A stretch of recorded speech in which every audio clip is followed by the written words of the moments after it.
Agora sim nós chegamos ao Dom Juan do Quevedo, com o final da história com humor amplo. Humor?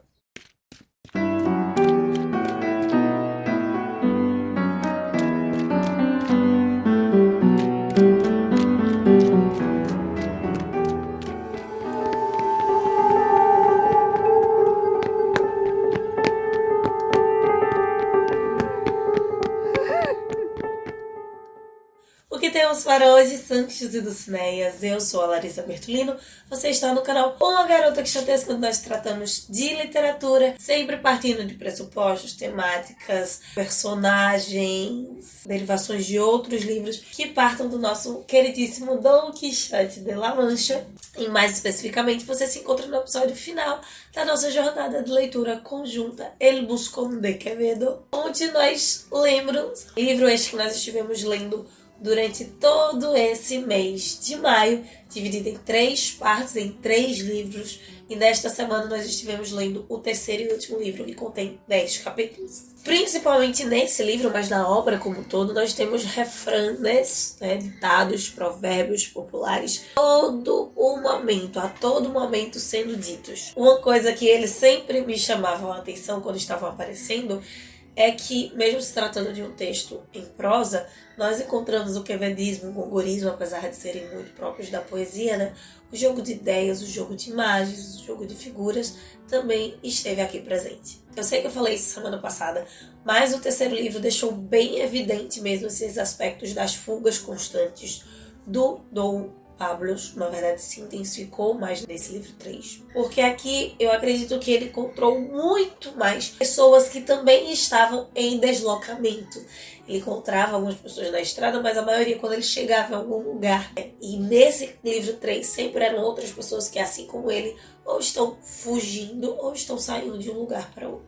E são tantas pessoas logo no início desse terceiro capítulo que fica muito forte a ideia da perda, da personalidade que ele vai tendo. E vai assumindo novas personalidades a cada página que nós vamos passando no texto. Até que acontece algo muito simbólico, muito significativo, quando ele aluga os animais, roupas e etc. para se passar pelo Dom Felipe, esse personagem que ele cria. Fica muito mais evidente essa apropriação do outro, do lugar de um outro, mesmo que esse outro não exista, porque ele está fazendo isso através do dinheiro. Agora, ele oficialmente faz parte de um grupo de burladores, de outros enganadores como ele, até que um deu com a língua dos dentes. O que traz um outro aspecto. Ele tá sim usando dinheiro, tá comprando essa personalidade, mas ele se fia também no lugar de respeito dessa gangue. Gangue no sentido de ser seita, de ser um grupo separado com regras próprias que já estão marginalizados pela sociedade. Sempre o Pablo está um passo à frente deles, Sempre ele tem uma nova ideia, tá com um plano e ação que vai acabar beneficiando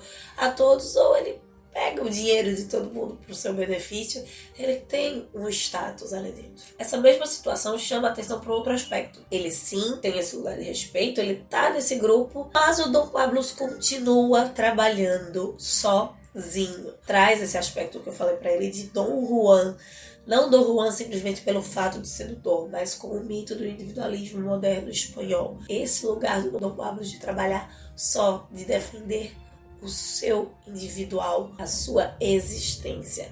Primeiro, não apenas no sentido de sobreviver, mas de quem é ele por dentro da sua cabeça. Dos 3 livros, esse foi o que eu menos ri. Já não ri tanto assim quanto outros livros desse mesmo período, Mas das 3 partes no qual o Buscón é dividido, o terceiro eu quase não ri. Ele tem um pouco dessa pegada do Quixote, do burlesco, de trazer o humor com esses aspectos sérios, o que me fez voltar para uma crítica, para uma análise, na verdade, que o Bergson vai fazer durante o modernismo. O Bergson, que é o Nobel de Literatura de 1927, vai dizer justamente que o Buscón do Quevedo é uma das maiores transposições do humor variado que se tem na literatura ocidental. Porque ele tem uma linguagem extremamente rica, o que, realmente é um fato. Ele destaca, na verdade, que existem 2 tipos de sátira. Essa sátira que a gente encontra tanto durante esse período do Barroco, através do humor e através da ironia, e que elas são proporcionalmente inversas. Enquanto que o humor ele é mais científico, ele é mais racional, digamos assim,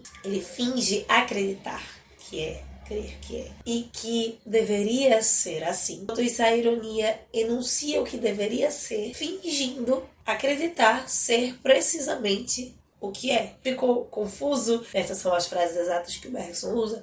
Mas, de modo resumido, a ironia está muito mais no campo da retórica, enquanto que o humor ele está no campo da ação. O que faz com que Dom Pablo ele seja um meio termo nisso, ele brinca um pouco com esses dois aspectos, porque muito do que ele coloca é apenas ele finge ser por enunciado, mas especialmente nesse capítulo final, nesse terceiro livro, como ele se coloca, ele performa esse algo que ele não é, ele acaba tendendo muito mais para o humor, para a ação, do que simplesmente para a fala. Ele é mais humorístico do que irônico, do que ele deveria ser. E um dos aspectos que faz com que ele tenha esse humor do que ele deveria ser, do que ele se apresenta como deveria ser, é justamente porque o mundo é moderno, o mundo moderno está se abrindo, estamos no barroco, as estruturas do mundo sociopolíticas, mentais, psicológicas estão mudando muito e isso interfere exatamente nesse novo tipo de personagem que surge. O ápice talvez desse terceiro livro seja o exato encontro entre o Dom Pablo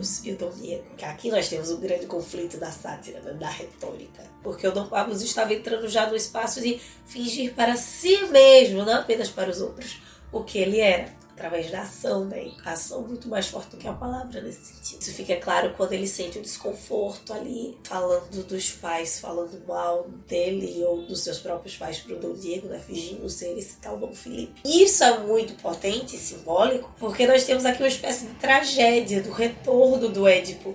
Ele fala do pai e da mãe e justamente após ele criticar esse Dom Pablo e falar mal do pai e da mãe, ele vai fazer algo que ele acusou a sua mãe. Ele vai pra cama com uma provável bruxa e alcoviteira. Diferente de outras obras desse período que se pretende um personagem narrador, o Dom Pablo é de fato o narrador do texto do Quevedo. Isso traz um peso importante para a sua frase final. Enquanto o personagem ali, posteriormente, né, já no final da narrativa, se dedica à poesia, se dedica ao teatro, à comédia mais especificamente, até ele entender que o seu lugar de fato é a ficção, né? De tanto que ele já havia ficcionado, mentido, fingido em sua existência. Ele é um ótimo fingidor, como diria Fernando Pessoa, então ele consegue um espaço muito fácil, muito rápido, tem facilidade em fingir para o literário. É tanto que ele disse, se você for pícaro, leitor, cuidado, porque você pode estar nesse mesmo espaço perigoso no qual eu me encontro, de fingir através do literário. Cuidado com fingir